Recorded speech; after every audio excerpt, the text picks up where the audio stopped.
ला साया। यूं तो बनारस घाट अपनी खूबसूरती के लिए बहुत प्रचलित है, पर घाट के किनारे कई राज लिए बैठे हैं। ये कहानी शुरू होती है बनारस के घाट के पास बने ममता निवास से, जहाँ प्रिया लाल जोड़े में ममता के घर उसकी बहू बनकर आती है। आओ आओ बहू, घर को अपने पैरों से पवित्र करो। ममता घर की दहलीज पार कर ही रही होती है कि अचानक एक बहुत गंदी सी बास पूरे घर में फैल जाती है।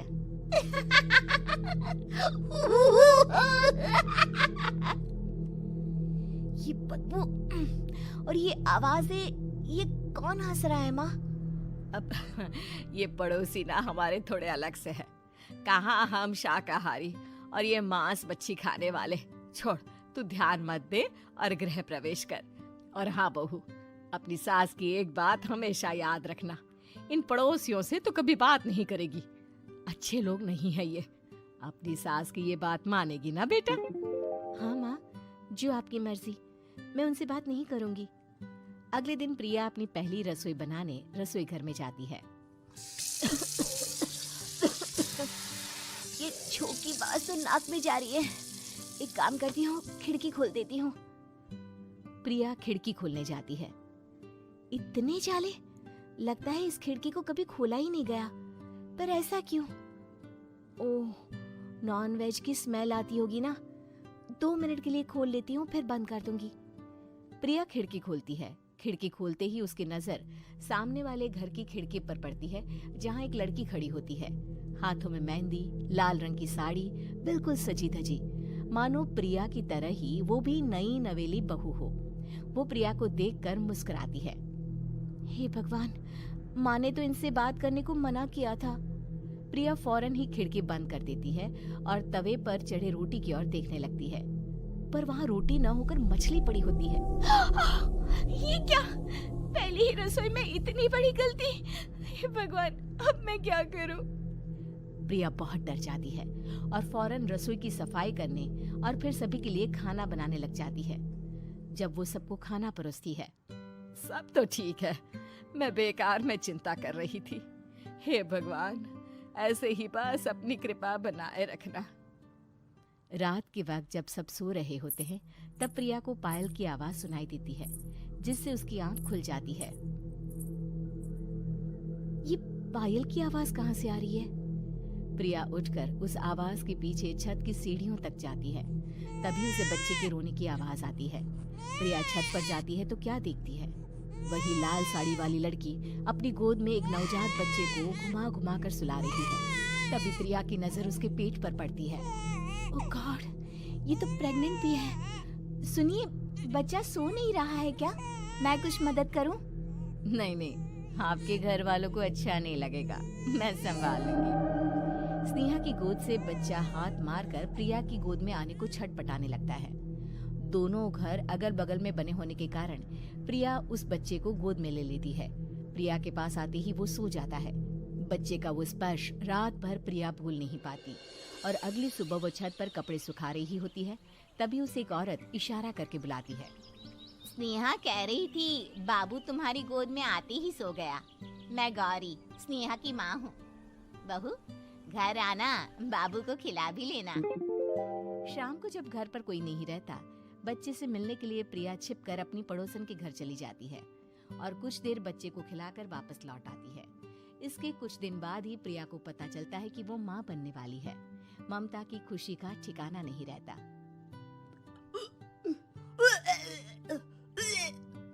माँ जी, पता नहीं क्यों उल्टी आ रही है। प्रिया भागती हुई वॉशरूम में जाती है तो हरे और लाल रंग की उल्टी करती है।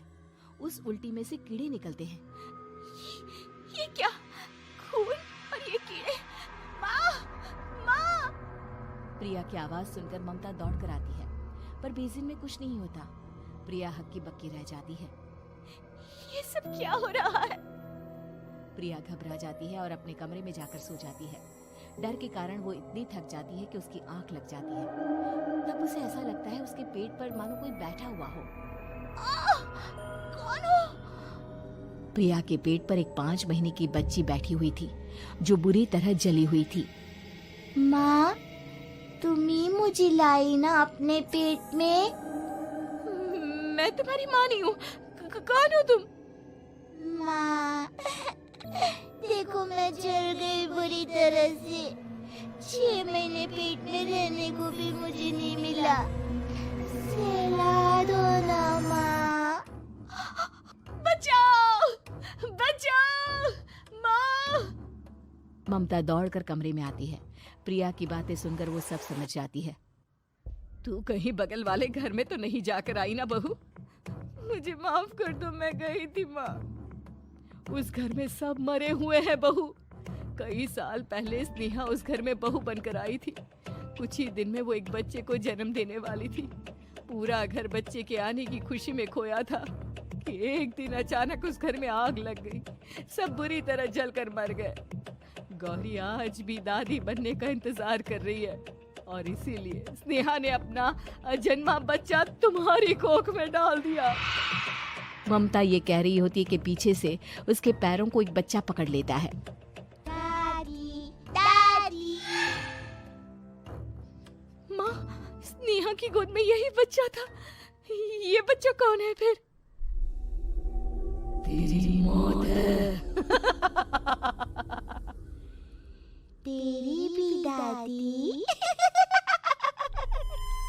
जिस चीज का ममता को डर था वही हो गया। ममता निवास के ऊपर मौत ने चादर बिछा दी थी। प्रिया का पेट ऐसे बढ़ जाता है मानो 9 महीने का हो। 2 हाथ उसके पेट से बाहर निकलते हैं। बहू, संतोष को फोन कर, किसी पंडित जी को बुला बहू। प्रिया का पति भागता हुआ घर आता है। ये तो होना ही था माँ। तेरा पाप तेरे सामने आ गया तो तू सह नहीं पा रही है। स्नेहा घर में आग लगी नहीं थी, माँ ने लगाई थी प्रॉपर्टी की लालच में। और वो बच्चा मेरी पहली पत्नी का बच्चा है, मेरा बेटा, जो कि उस आग की चपेट का शिकार हो गया था। मैंने तुमसे ये सब माँ के कहने पर छुपाया था। मुझे माफ कर दो प्रिया। तुम अगर चाहो तो यहाँ से जा सकती हो। मैं तुम्हें किसी भी बंधन में रखना नहीं चाहता। मेरी शादी हुई है आपसे। मुग्धा और उसकी सास के बीच पूरा समय सास के किसी ना किसी काम को लेकर मतभेद चलते ही रहते हैं। बहू, ओ बहू, जरा चाय बना दे। मुग्धा चाय लेकर आती है। ये लीजिए, और कुछ चाहिए? अरे नहीं, बस चाय पीने का मन था। जाओ, तुम दूसरा काम करो। चाय पीने के थोड़ी देर बाद सास दोबारा मुग्धा को आवाज लगाती है। अरे बहू रे, आओ बहू, जरा हलवा तो बना दे, मीठा खाने को मन हो रहा है। इसी तरह मुग्धा की सास पूरा समय कोई ना कोई काम बताकर उसे रसोई से बाहर तक निकलने नहीं देती। कभी चाय, कभी हलवा, कभी पानी तो कभी दूध, हर समय खाने को चाहिए। और उसके लिए अपने हाथ पैर बिल्कुल नहीं हिलाने। परेशान किया हुआ है इन्होंने। सास की जबरदस्ती परेशान करने की आदतों से दुखी मुग्धा एक शाम सचिन के साथ अपने कमरे में बैठी हुई बात कर रही होती है। सुनो जी, मम्मी जी की ये जानबूझकर मुझे परेशान करने की फरमाइशों से मैं बहुत फ्रस्ट्रेट हो चुकी हूँ। पूरे दिन में 1 सेकंड का आराम नहीं मिलता। रसोई से बाहर कदम रखती नहीं कि बहू ये बना दे, बहुरी वो बना दे। अरे इनकी फरमाइशें चलती ही रहती है। अरे मुग्धा, माँ खाने की शौकीन है, पर उम्र हो चली है, खुद खाना नहीं बना सकती, इसलिए तुमसे बोलती है। अरे तो शौक भी उम्र देख कर रखने चाहिए ना। समझ में नहीं आता, हर समय फेविकॉल का जोड़ लगाए सोफे से चिपके बैठी रहती है। इतना सब डाइजेस्ट कैसे हो जाता है उन्हें? अरे तुम मेरी माँ से इतनी नफरत कैसे कर सकती हो? मैं उनसे नफरत नहीं करती जी, बस परेशान हूँ। जहां मुग्धा अपने पति से ये सब बोल रही होती है, वहीं उसकी सास भी कमरे के बाहर दरवाजे से कान लगाए सारी बातें सुन रही होती है और अगली दोपहर रसोई में मुग्धा के पास जाती है। बहू, आज ना मेरा कुछ मसालेदार खाने का मन है। तो चाय बना दूं? मुझे बहुत पसंद है। अरे ना, ऐसा कर लिट्टी चोखा बना ले। और हाँ, जितना मसाला बातों में मिलाकर पति को सुनाती हो ना, सब्जी में भी वैसे ही डाला करो, खाना स्वादिष्ट बनेगा। सास की बात सुनकर मुग्धा हैरान रह जाती है। मतलब अब पूरा समय मुझ पर हुक्म चलाने के साथ बंद कमरे में हुई पति पत्नी की बीच की बातें भी सुनती है। अरे बात जब मेरी थी तो सुनने में क्या दिक्कत है? ये कहकर सास वहां से चली जाती है। अरे अब तो हद पार हो गई, इस तरह से तो ये मेरा जीना मुश्किल कर देंगी। मुग्धा सास की हरकतों से परेशान उसका हल सोचने लगती है और इसी तरह कुछ दिन बीत जाते हैं जिसमें सास का जन्मदिन आता है। मुग्धा बहुत खुशी के साथ अपनी सास को एंड्रॉइड मोबाइल गिफ्ट करती है। मम्मी, आपको सबसे बात करने के लिए बहुत दिक्कत होती है ना, कभी सचिन तो कभी मुझे बोलना पड़ता है, पर इस मोबाइल से आपको कोई दिक्कत नहीं होगी। एक जगह बैठे बैठे बहुत कुछ कर सकती हैं अब आप। मोबाइल देख सासू माँ खुश हो जाती है, पर उसे इस्तेमाल करना तो आता नहीं, इसलिए साइड में रख देती है। जिसे देख मुग्धा घर का सारा काम छोड़ मोबाइल सेट कर सास को इस्तेमाल करना सिखाने लगती है, जिसके बाद अब सास पूरा समय मोबाइल में ही लगी रहती है। हाय, जब से मम्मी को मोबाइल मिला है मेरी लाइफ में कितनी शांति आई है। अच्छा है, इसी तरह बिजी रहे तो मैं भी सुकून की जिंदगी जी पाऊंगी। अब मुग्धा जब मन करे काम करना, जैसा चाहे वैसा खाना बनाकर खाना, पूरा समय रिलैक्स और खुश रहने लगती है। क्या बात है, आजकल तुम बहुत चहक रही हो। अरे मम्मी जी से छुटकारा जो मिला है, अब ना फरमाइशें ना छुप छुप कर बातें सुनना। अच्छा, तो मोबाइल गिफ्ट करने की ये स्कीम थी। इसी तरह दिन बीतते हैं और अब मोबाइल पर लगी सास फरमाइशों की जगह सवालों के लिए बहू को आवाजें लगाना शुरू कर देती है। अरे बहू सुन तो, देख जरा किसी का फोन क्यों नहीं मिल रहा? रिचार्ज खत्म हो गया है, पर अभी 4 दिन पहले ही तो मैंने किया था, इतनी जल्दी कैसे खत्म हो गया? अरे मैंने कल तेरी कनाडा वाली मौसी सास से 3 घंटे बात की थी ना। क्या? इतना महंगा तो मोबाइल भी नहीं आया जितना महंगा इसका रिचार्ज पड़ रहा है। इसके बाद तो जैसे मुग्धा के दिन के 24 घंटे में से 20 घंटे सास के पास उनके मोबाइल रिलेटेड प्रॉब्लम सॉल्व करने की ड्यूटी ही बन जाती है।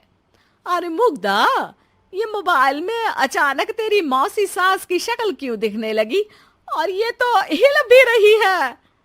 मम्मी, ये गूगल डुओ का वीडियो कॉल है, इसमें आप बात करने के साथ एक दूसरे की शक्ल भी देख सकती हो। अच्छा, ये तूने मुझे पहले क्यों नहीं बताया? अब बताने के लिए पहले नहीं बताया। इसी बीच सचिन भी वहां आ जाता है और सास अपनी वीडियो कॉल में बिजी हो जाती है। क्यों, सास बहू में क्या गपशप चल रही है? इसे गपशप नहीं, दिमाग का दही होना बोलते हैं। पर तुम तो मम्मी को मोबाइल देकर बहुत खुश थी, फिर क्या हुआ? हाँ, उसका सुकून भी कुछ ही दिन मिला। अब घर के टंटे खत्म हुए तो मोबाइल की टिंग टिंग शुरू हो गई। देखो भाई, कुछ पाने के लिए कुछ खोना तो पड़ता है। आखिर तुमने मोबाइल अपने फायदे के लिए ही तो दिया है, तो फिर सवालों के जवाब भी देने पड़ेंगे, क्योंकि जब तक उनके हाथ में ये फुंथरू रहेगा तुम्हारी लाइफ में प्राइवेसी और सुकून रहेंगे। कामचोर बहू।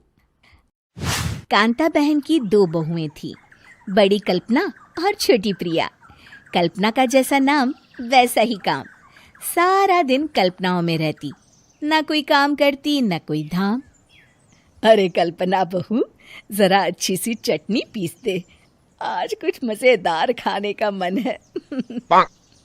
पेट में जलन हो जाएगी माँ जी बुढ़ापे में, और वैसे भी मेरा काम करने का वक्त शाम का है, अब प्रिया को ही बोल दो। इतना कहकर कल्पना वहां से चली जाती है। कांता कल्पना के ऐसे रवैये से काफी परेशान रहती हैं। मैं बना देती हूँ माँ चटनी। ऐसा बोलकर प्रिया माँ को चटनी बनाकर प्लेट में खाने को देती है कि तभी वहां कल्पना आ जाती है। अरे वाह चटनी, जरा चक्कर तो देखूं, बड़े दिन हो गए। अरे नहीं बहू, तू तो रहने ही दे चटनी खाना, पेट में जलन हो जाएगी।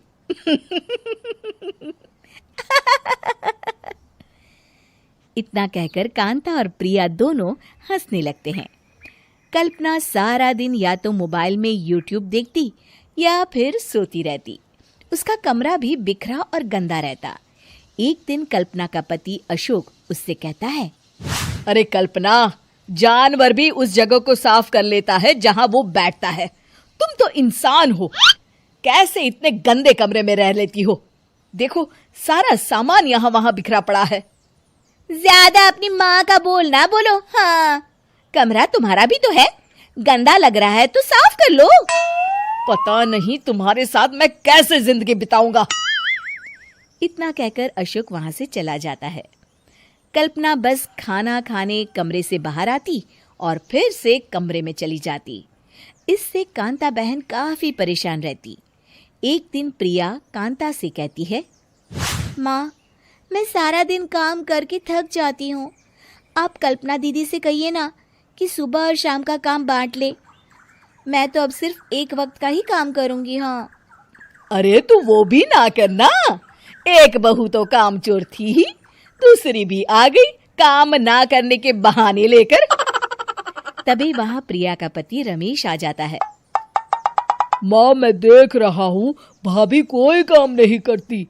प्रिया सारा दिन घर और रसोई का काम करती है, अब कुछ करो ना माँ। कांता मन में कुछ सोचती है और कल्पना के पास जाती है। कल्पना फोन पर मेकअप करना देख रही होती है। कल्पना, तुम सारा दिन बस मोबाइल देखती हो, घर का कोई काम भी कर लिया करो। प्रिया सारा दिन काम करके थक जाती है। आज से मैंने फैसला किया है, एक वक्त का काम तुम करोगी।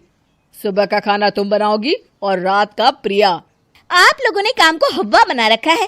अरे पता नहीं, थोड़ा सा ज्यादा काम करने में आप लोग घबरा क्यों जाते हैं। और हाँ, बहुत ज्यादा प्रिया की तारीफ मत करिए मेरे सामने। बड़ी बहू तो मैं ही रहूंगी।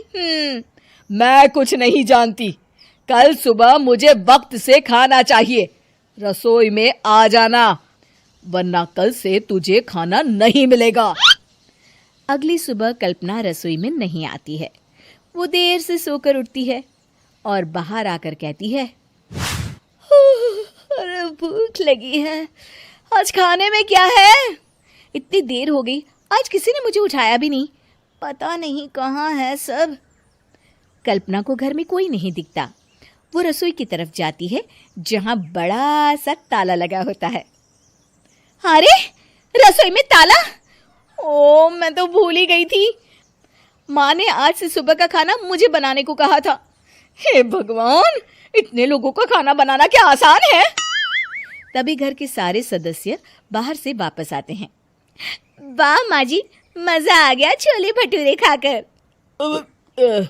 मेरे मुंह में तो अभी भी स्वाद आ रहा है। अरे कल्पना, तेरे भरोसे रहते तो हम तो भूखे ही रह जाते। कल्पना को बहुत गुस्सा आ जाता है। अब बहुत हो गया, आज से मैं अपनी रसोई अलग कर रही हूँ। मैं अपना खाना खुद बना लिया करूंगी। कल्पना अपनी रसोई अलग कर लेती है, पर आए दिन उसका देर से उठना और काम न करने की आदत से वो भूखी ही रह जाती थी। उसी के सामने घर के लोग अच्छे अच्छे पकवान खाते और कामचोर कल्पना को जैसे तैसे ही खाना बनाकर खाना पड़ता। पर एक दिन तो हद ही हो गई। माँ, दीदी आज सुबह से कमरे से बाहर नहीं निकली, हमें जाकर देखना चाहिए। सो रही होगी कामचोर कहीं की। पर तुम कहती हो तो चलो देख लेते हैं उसे। कल्पना कमरे में पेट पकड़कर बैठी होती है। हाय, मेरा दर्द। पेट दर्द के मारे मर रही हूँ मैं।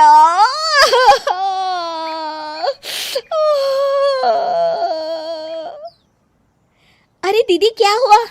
पेट में दर्द क्यों हो रहा है? डॉक्टर को दिखाया आपने? माँ। कल्पना खड़ी होती है और माँ जी के पास आती है। मुझे माफ कर दीजिए, अब से मैं सारे काम में मदद करूंगी, कभी आलस और काम चोरी नहीं करूंगी। हाँ हाँ, वो तो ठीक है, लेकिन अचानक क्या हो गया जो तू काम करने को तैयार हो गई? कामचोर कल्पना। माँ, लगातार बासी और उल्टा पुल्टा खाना खाने के कारण मेरे पेट में इन्फेक्शन हो गया है। काम न करना पड़े इसलिए मैं 2 दिन का खाना एक दिन ही बना लेती थी। बासी और खराब खाना खाने के कारण लेने के देने पड़ गए। पेट में दर्द हो रहा है। चलो अच्छा हुआ, देर आए दुरुस्त आए।